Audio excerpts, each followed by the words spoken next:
अवांजी समातुन ताईं radio voice of Sindh London. किताब अंग्रेज़ी ऐं सिंधी में भी काफ़ी अची चुका आहिनि पाण। अक्सर जेको आहे फेसबुक ते काफ़ी शयूं सफ़रनामा, शाह अब्दुल लतीफ़ भिटाई ऐं सिंध जी जेका असल वाट इंसानियत वारी, सचाई वारी, मोहबत वारी, उहा अक्सर पाण ॿुधाईंदो ॾेखारींदो रहियो आहे। पर मां पाण बि अक्सर जेको आहे उहो ॿुधंदो आहियां त जीअं माण्हू में उत्साह पैदा थिए, मां वधीक बहितर नमूने सां कमु करे सघे। साईं खे गुज़ारिश कंदुसि। ॻाल्हि आहे जो गुज़िरियल साल साईं जी सालगिरह जे मौक़े ते ॻाल्हायो, साॻियूं ॻाल्हियूं ऐं साॻिया मौज़ू ज़हन में गुंजी रहिया हुआ। जॾहिं मूं ॻाल्हाए बसि कयो त पोइ उन तक़रीब जे दौरान जेके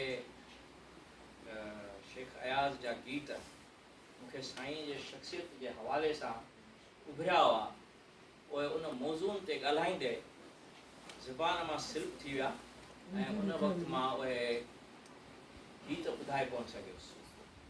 त साईं जी जेका शख़्सियत आहे, ही जेके बि दुनिया जा इदारा आहिनि या दुनिया में हिन वक़्तु जेका हक़ ऐं बातिल जी जंग हले थी, उन में जेके माण्हू असां जहिड़ा माण्हू जेके सर्वाइव करे रहिया आहिनि, उहे सिर्फ़ु हिननि शख़्सियतुनि जे करे सर्वाइव करे रहिया आहिनि जेके हक़ जो झंडो खणी हलनि था। इहो हक़ जो झंडो खणी हलणु सवलो न आहे। जेकर ॾिठो वञे त जेको माण्हू सुबुह खां वठी शाम ताईं इहा ॻाल्हि सोचे थो त ही जलसो चंद माण्हुनि जो निकितो आहे, उन चंद माण्हुनि जे जलसे में कहिड़ियूं कहिड़ियूं अज़ियतूं आहिनि ऐं कहिड़ियूं कहिड़ियूं बेइंसाफ़ियूं आहिनि जिन जो ही जलसो, जिन जे नाले ते ही जलसो निकितो आहे, ऐं उन्हनि खे हू रिपोर्ट करे थो, उहा जेका हक़ जी जंग आहे उहा 24 कलाक हिन माण्हू जे ज़हन में आहे। हूअं हिकिड़ो अदबी कारकुन जेको लिखे थो, अख़बारुनि में कालम लिखे थो, उहो बि कुझु कंट्रीब्यूट करे थो। हिकिड़ो सियासी कारकुन आहे, उहो बि सियासतदान जे चवण ते या किन माण्हुनि जे चवण ते जलसनि में वञे थो, लखें जलसा थियनि था, नारा हणे थो, वरी घर वापसि अचे थो ऐं पंहिंजी रोज़ीअ खे लॻी वञे थो। त जेको सहाफ़ी आहे उहो ईअं न आहे। सहाफ़ी ऐं रक्षा वारे में फ़र्क़ु आहे। रक्षा वारो चए थो त मूंखे रोज़ी मिलणु खपे, पोइ पेट्रोल महांगो न थिए, मगर मूंखे रोज़ी मिलणु खपे।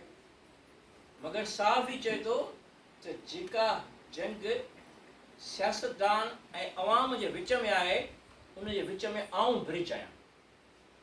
त ही सहाफ़ी उहो सहाफ़ी आहे जेको पंहिंजे रोज़ीअ जे लाइ हाणे सहाफ़त कोन थो करे। सिंध में आऊं पाण हिन जो अखियुनि ॾिठो शाहिद आहियां, बल्कि साईं जे सफ़र जो, साईं जे जिदोजहद जो हिकु कारकुन आहियां। जॾहिं सिंध में का बि अख़बार कान हुई, यानी प्राइवेट अख़बार कान हुई, लाल पाकिस्तान ऐं इबरत हूंदी हुई, जेको साईं ॿुधायो त हुन में ध्यान तलब जहिड़ियूं ख़बरूं हलंदियूं हुयूं इबरत में। उन वक़्तु साईं प्राइवेट अख़बार जे लाइ जेके माण्हू गॾु कया, जिन माण्हुनि खे साईं कन्विंस कयो ऐं उहे माण्हू वठी हू अवामी आवाज़ जी अख़बार में ॾियारीअ में जेका उनजी अख़बार जी जेका दफ़्तर निकितो, उन में जेका उहा अख़बार निकिती, जंहिंमें अतिया दाऊद, बदर अबड़ो, फ़कीर लाशारी, अनवर पीरज़ादो जहिड़ा तमामु वॾा सहाफ़ी ऐं अदब लिखंदड़ माण्हू उन में जॾहिं शामिलु थिया, त उन खां पोइ ही अॼु उनखे 11 ऐं 25 37 साल थी विया आहिनि। उन खां पोइ सिंधी अख़बारुनि जो लश्कर निकितो ऐं उन खां पोइ सिंध जे चैनलनि जो लश्कर निकितो ऐं अॼु त सोशल मीडिया ते ई अलाए केतिरा चैनल थी विया आहिनि। त ही बेसिकली ईअं ई हो जीअं हज़रत ईसा माण्हुनि खे ॿुधायो त ही अलाह जो पैगाम, अलाह वाहिद आहे, ही पैगाम ॿुधो, ऐं उन उहे अज़ियतूं सहियूं, उहे अज़ियतूं हिन माण्हूअ सठियूं, जंहिंजे करे अॼु सिंधी मीडिया एतिरी फैलिजी वई आहे जो माण्हू आज़ादी सां ॻाल्हाए सघे। त इहा का मामूली ॻाल्हि न आहे, इहा तमामु ॾुखी ॻाल्हि आहे। मां अॼु बि साईं खे चयो त तव्हां सॼो ॾींहुं हिन अख़बार जे, हिन radio voice of Sindh London जे हिन ख़बरुनि वारे या जेके बि थियनि था वाक़िया अदबी थोरे साफ़ सियासी उन्हनि खे तव्हां रिपोर्ट करियो था, इहो इश्क़ु आहे। ॻाल्हियुनि ॻाल्हियुनि में शेखया जो शेर न सिरी वञे। शेखया जो शेर आहे त ख़्वाब असांजा जंगी क़ैदी जिन ते फातिह थूकारिन था। हीअ साईं जी शख़्सियत ते लिखियलु आहे, अलामती तौर ते। मां अलामती तौर ते ॻाल्हायां थो, शेखया अलाए कंहिंजे लाइ लिखियो हूंदो, पर साईं जी शख़्सियत ते उभरी अचे थो। ख़्वाब असांजा जंगी क़ैदी जिन ते फातिह थूकारिन था, पेरनि में केराए जिन खे तलवारुनि सां ललकारिन था। ख़्वाब असांजा वीराननि में तूफ़ाननि जे शोर जियां हा, किन जे त दिलनि में बि अरमाननि जे शोर जियां हा। पर हाण त हिन धरतीअ ते ख़्वाब सभ खां वॾा ॾोहारी आहिनि। जे आज़ादीअ जो नारो गूंजे धरती ज़िंदाबाद त ॿियो छा घुरिजे। जे आज़ादीअ जो नारो गूंजे धरती ज़िंदाबाद त ॿियो छा घुरिजे। ख़्वाब हुजनि आज़ाद त ॿियो छा घुरिजे। त इंसान जा ख़्वाब उनजे मुशाहिदनि मां पैदा थींदा आहिनि, उनजे मुताले मां पैदा थींदा आहिनि, उन्हनि जे तजुर्बनि ऐं उनजे अज़ियतुनि मां पैदा थींदा आहिनि, ऐं उहे पोइ फहिलजी कंहिं न कंहिं फ़न में, कंहिं न कंहिं आर्ट में ट्रांसलेट थींदा आहिनि। ऐं उहे ई जेके मुसवर पैदा थिया आहिनि, या जेके लेखक पैदा थिया आहिनि, या जेके अदाकार ऐं सिंगर पैदा थिया आहिनि, उहे हुननि जी अज़ियतुनि मां निकितल उहो सॼो आर्ट आहे जेको हिन दुनिया में ज़ाहिर थियो आहे। त तव्हां इहो न सम्झो त सहाफ़ी आर्टिस्ट कोन्हे। सहाफ़ी वॾो आर्टिस्ट आहे। हिकिड़ो कहाणीकार जेॾी महिल को किरदारु क्रिएट करे थो, भाई दोस्तोवस्ती किरदारु क्रिएट कयो इजिप्ट, ठीकु आहे। गार्शिया मार्केज़ किरदारु क्रिएट कयो 100 years ऑफ सॉलिट्यूड, पंहिंजो इमेजिनरी टाउन ठाहियईं हुन में। यानी हुन चयो त दुनिया में अहिड़े क़िस्म जो टाउन हुजणु घुरिजे। 100 years ऑफ सॉलिट्यूड नॉवल जेके तव्हां पढ़ी ॾिसो था, या हुनजो जेको नॉवल आहे love in the time of cholera, या जेकॾहिं Arundhati Roy God of children of small things जहिड़ो नॉवल लिखियो, त हू हुन इमेज ॾिनो जेको आहे। त माण्हू सम्झंदा आहिनि त जेके राइटर्स आहिनि, या जेके फिक्शन राइटर्स आहिनि, या जेके ड्रामाटिस्ट आहिनि, उहे ई वॾा आर्टिस्ट आहिनि। मां इहो ॿुधाइण थो चाहियां त सहाफ़ी उन्हनि खां वॾो आर्टिस्ट आहे। छो जो सहाफ़ी चए थो त हीअ बि ख़बर आहे, हिकिड़ो क़त्ल थिए थो कंहिं चौराहे ते, दहशतगर्दी जी का वारदात थिए थी, उन वारदात में 4-5 माण्हू मरी वञनि था, उन्हनि खे ज़रूरु केरु मारण वारो आहे, ऐं सहाफ़ी जो कमु छा आहे, उनखे रिपोर्ट करणु। आउं हिकिड़ो आम रिवाजी माण्हू आहियां, आउं वञा थो अवामी आवाज़ जो या कंहिं अख़बार जो रिपोर्टर आहियां, वञी ॾिसंदुसि साईं उहो 2-4 जेके से छोकिरा हुआ, उन्हनि अची उन्हनि 4 माण्हुनि खे गाॾी में गोलियूं हुयूं ऐं उहे मरी विया।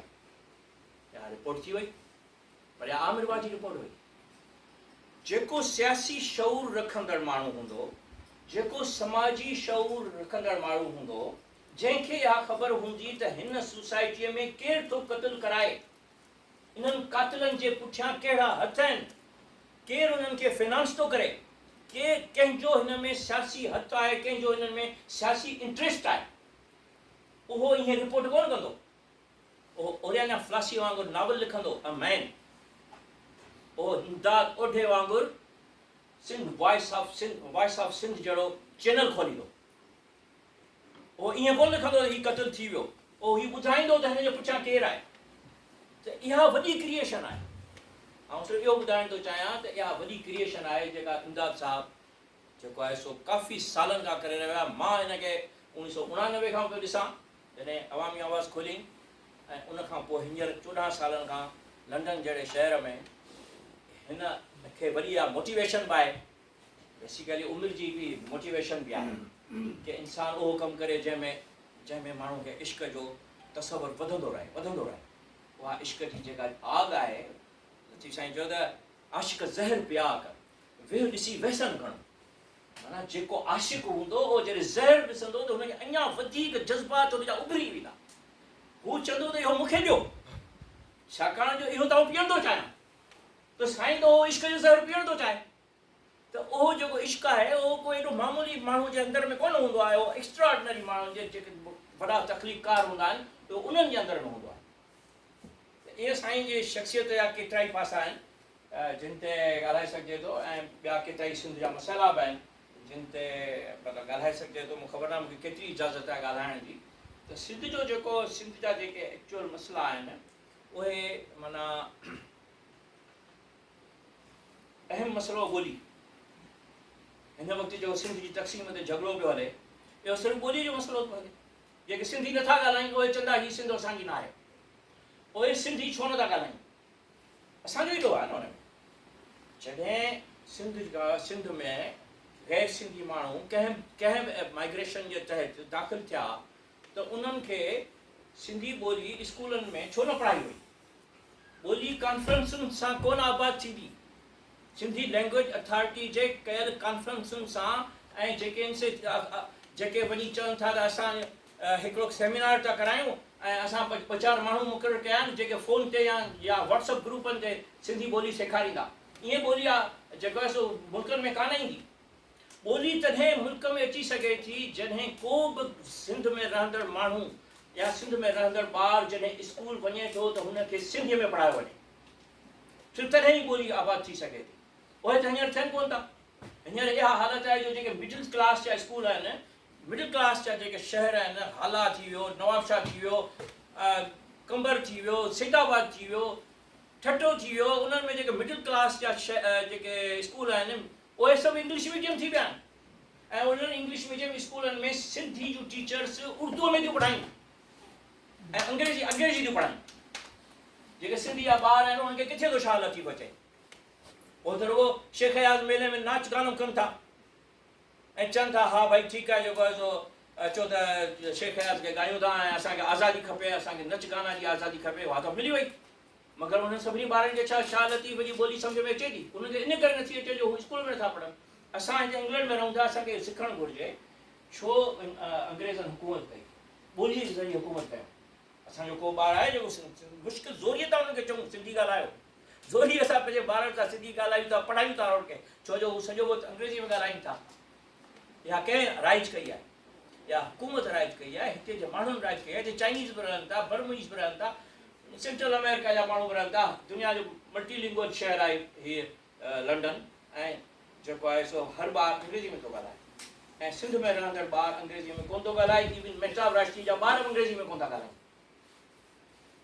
त ॿोली हिकिड़ो वॾो मसइलो आहे ऐं उहो तइलीम जे ज़रिए सही थी सघे थो। त बहरहाल ॻाल्हियूं ॿुधाई आहिनि ऐं वरी कंहिं ॿिए दफ़े ते मसइलनि ते ॻाल्हाईंदासीं। मां साईं खे वरी मुबारकबाद पेश करियां थो ऐं इंशा अल्लाह ताला इहा जेको सालगिरह जो सिलसिलो आहे हर साल इंशा अल्लाह ताला